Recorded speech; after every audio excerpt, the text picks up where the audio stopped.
1,000 people from India have applied for political asylum in Austria. For several months, there was no other country with more asylum seekers here.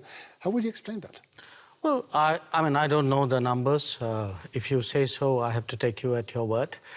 But my sense is that when it comes to irregular migration, sometimes, you know, because these are done by syndicates and gangs, you never know where they end up with.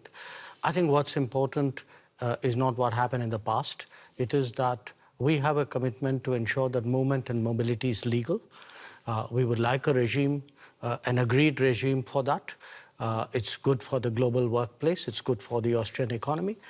And we have, that's one of the outcomes of my visit to Vienna. Another outcome is that you have assured Austria's foreign minister that India will take back all of its citizens who will not get asylum in Austria, which will probably be almost 100%. How fast will this happen? You know, look, in terms of our citizens, if they're proven to be our citizens, we obviously have an obligation in that regard. But what is important for us is to validate the fact that if there's somebody who's staying illegally, that they are our citizens. And if there are citizens, usually we work it out between the governments concerned. I can't give you a time frame on it because it depends on what is the level of proof that is provided for us and what are the preparations on the Austrian side. So you did not agree on a time frame today?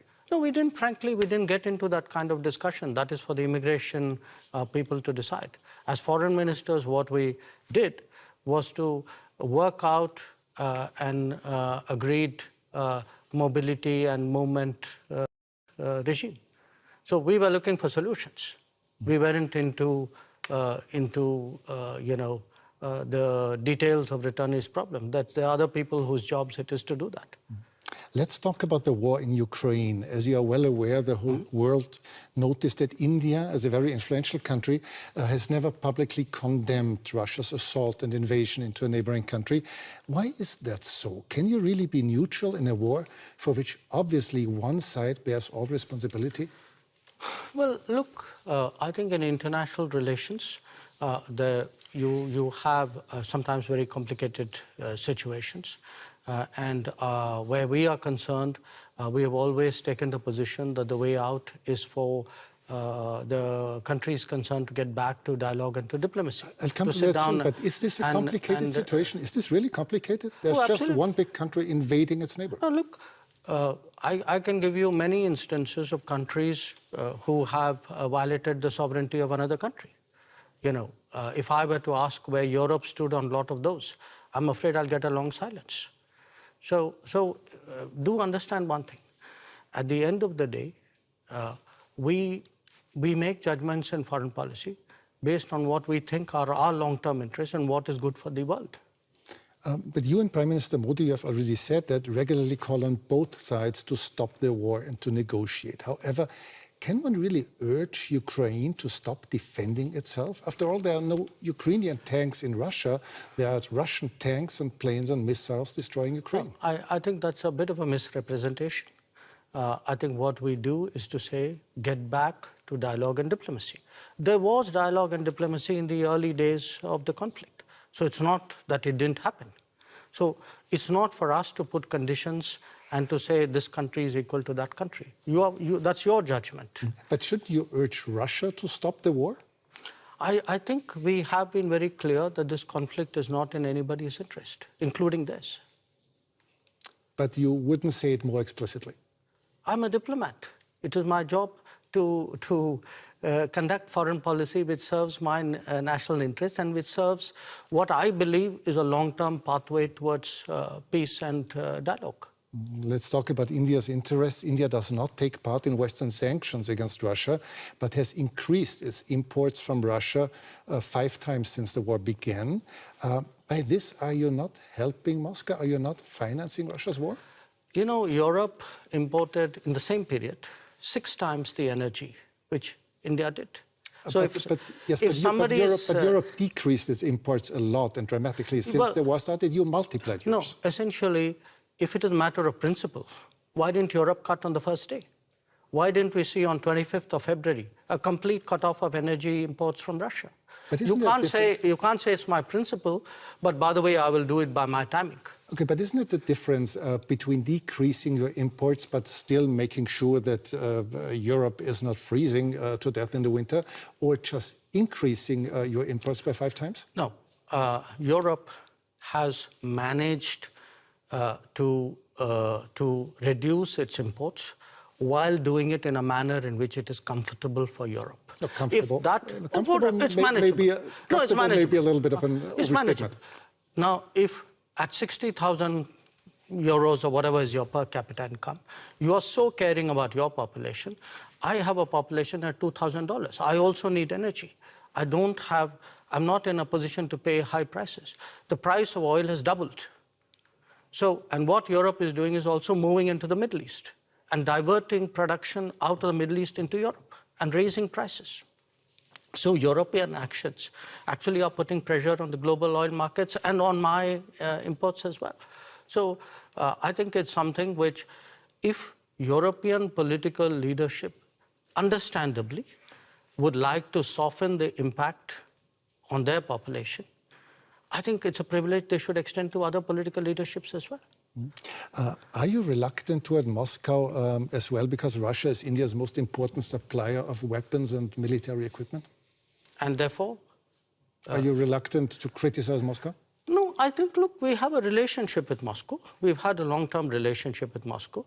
I think it's important to look at that history of the relationship.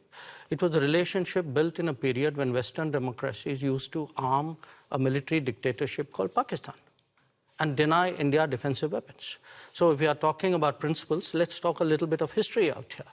So how did the Indian exposure to Russia and previously to Soviet Union get built up?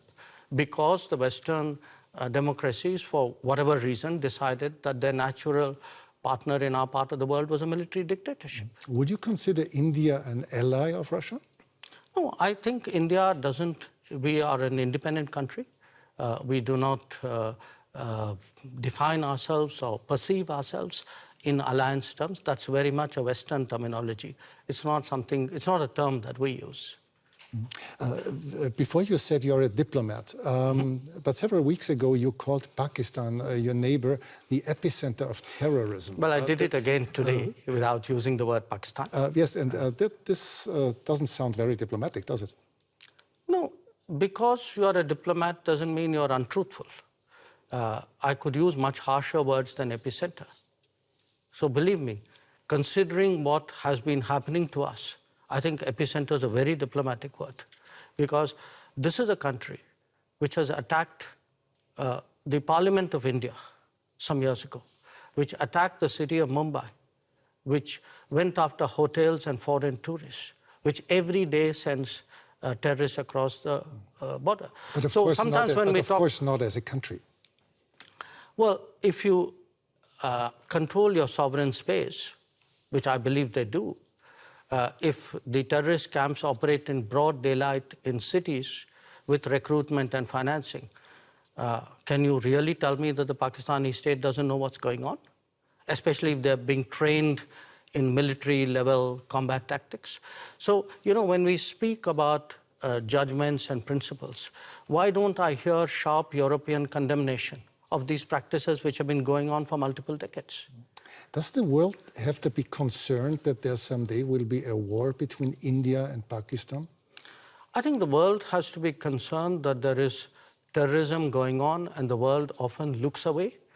The world often feels it's not my problem because it's happening to some other country. I think the world needs to be concerned about how sincerely and strongly it takes up the challenge of terrorism. But has the world to be concerned about the future war between India and Pakistan? I think the world needs to be concerned about terrorism. That's because, what you said. Yeah, sure. Because look, if you pose it the way you do, that's like giving a free pass to terrorism, saying, you know, let's worry about the next consequence of it. I'm worried about the terrorism.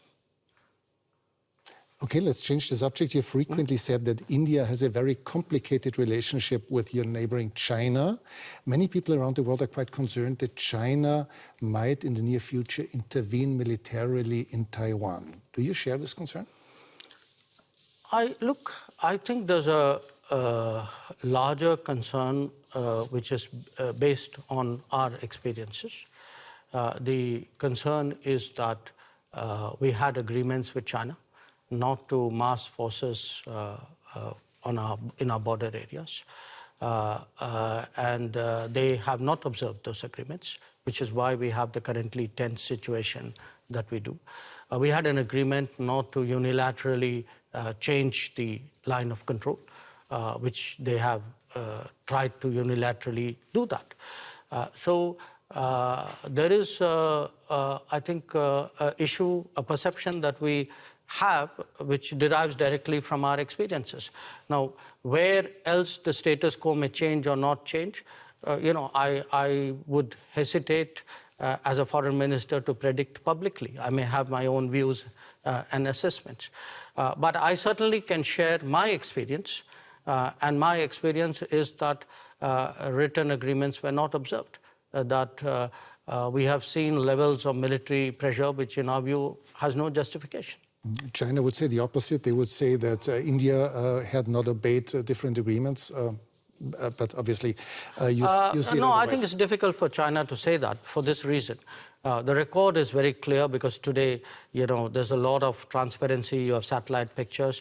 If you see who moved the forces to the border areas first, I think the record is very clear. So it's very difficult for China to say what you suggested they could. India will probably overtake China as the world's most populous country within this year. Is this fact of any political significance to India, or is it just a mere statistic? We'll know that when we reach there, won't we? Yeah, because we have never used numbers in that manner. Maybe other countries have. I would still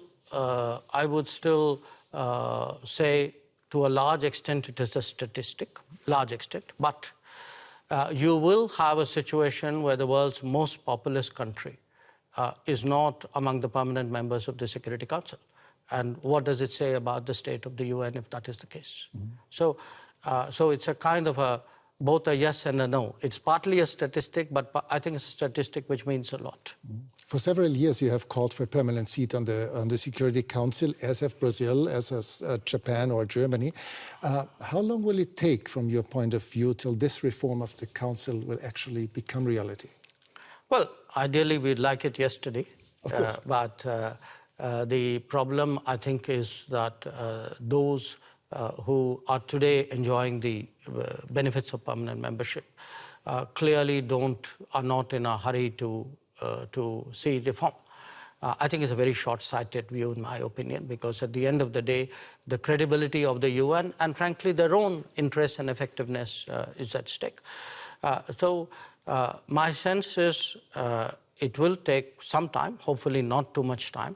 I can see a growing body of opinion among UN members who believe that there must be change. It's not just us. You have entire Africa, entire Latin America left out. Developing countries vastly underrepresented. I think the state of the world, this was an organization invented in 1945. It's 2023. And when you would have to guess for a year when this will happen, what would it be? No, I wouldn't guess, because I know the complexities of this process. It's a tough one. I'd be honest with you. It's a tough one, but I don't think because it's a tough one we should give up. On the contrary, I think because it's a tough one, we should actually up the ante, increase the feeling in wide parts of the world that this reform is absolutely essential. Thanks so much for your time. Well, thank you. It's a great pleasure.